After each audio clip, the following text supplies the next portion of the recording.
If you're across the southeastern United States, you might want to listen up. There is a possibility of a winter system to drive snow and possibly freezing rain and sleet to the areas for early next week. Now, it's still a little too early for the accumulations, but we'll take a peek at the models. According to the American GFS model, a decent amount of snow could be in the forecast. Some areas could see up to a foot of snow according to the GFS model, kind of across areas of eastern West Virginia and western Virginia. When it comes to the European ECMWF, the same amount of snowfall could be possible, although altered quite a bit to the south. This amount of snowfall would be quite impactful, as these areas have not really seen much snow this year. We can't forget that ice would likely be a big impact. So looking back here at the GFS model, a lot of ice, potentially up to an inch in accumulations, could theoretically be possible. Now, just to let you know, regarding the ice, these models can be quite aggressive, although that usually don't turn out this way. Now, when comparing this with the ECMWF model, about 3/10 of an inch at max could be possible. So it's just simply too early to tell. Now, the timing on this event will start on the early 12th, driving some snow, possibly through areas of Georgia, through Tennessee, western areas of North Carolina, driving through the Blue Ridge Mountains,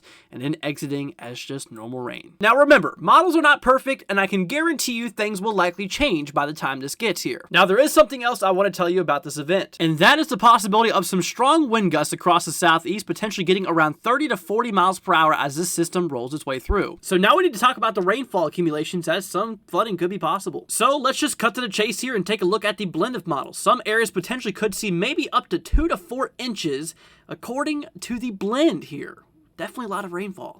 Alright, so next up we need to talk about the severe weather possibility for today. The Storm Prediction Center has issued a marginal risk here for severe thunderstorms, with tornadoes and damaging winds being the main concerns. And look at this. They have pulled the slight risk card here, level 2 out of 5 here for tomorrow, bringing the possibility of some tornadoes, a 5% chance introduced, followed by some damaging winds, possibly up to 60-mile-per-hour gusts. Okay, so that's severe weather in the short range. Now, what if I was to tell you there's a system following this snowstorm that could be a little bit worse than the last severe weather event? So areas such as Texas, Oklahoma, Arkansas, Louisiana, Mississippi, and Tennessee might be included. Now, when looking at the available energy in the atmosphere, this is what the model says. So with the European model here, a lot of energy will likely be present here, typically in the range of around 2,000 to 3,000 mixed layer CAPE, when typically 500 is needed for thunderstorms of fire. That is a lot of energy. Now, when comparing this with the American GFS, well, kind of the same is expected, around 2,000 joules per kilogram. So there's really 3 things you need for thunderstorms and severe thunderstorms. The first one is the instability we talked about, which we definitely have.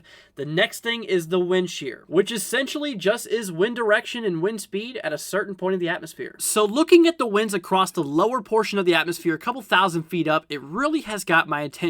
The wind speeds are around 50 to 60 knots, which is equivalent to around 55 to 70 miles per hour, which is a lot in forecasting terms. Now, this could play a role in the possibility of some tornadoes, and I'll explain why. So if we look back here at the lower level winds, you're going to notice these little, what we call barbs, are pointing to the north, meaning the winds are coming from the south and tracking to the north. Now, if we overlay the wind speeds and the wind directions from the bottom to the middle portions of the atmosphere, you notice something definitely really interesting. And that is the fact that the wind direction changes to the northeast, as well as the wind speeds do increase. So that creates spin in the atmosphere. Basically, changing the wind directions causes that, which means if you mix that instability we have in those winds, you got yourself the possibility for some tornadoes.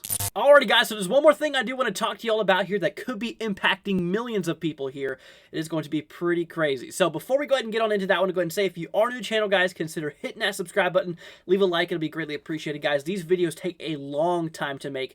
I am literally up here at 4 o'clock in the morning making this for you guys, because I want you to stay prepared, and I want you to stay safe. If you guys would like to support us directly, we have our donation link down below, as well as our merchandise. Guys, consider it. It'll be greatly appreciated, and it'll help out for a good cause. Alrighty guys, so that last thing we're talking about here is the big cool down that's possibly going to be driving its way through the country. You should definitely watch out for this. So according to multiple models here, and we're taking a look at the GFS for this one, there is a big cool down that will drive its way through the country, really knocking those temperatures very, very cold.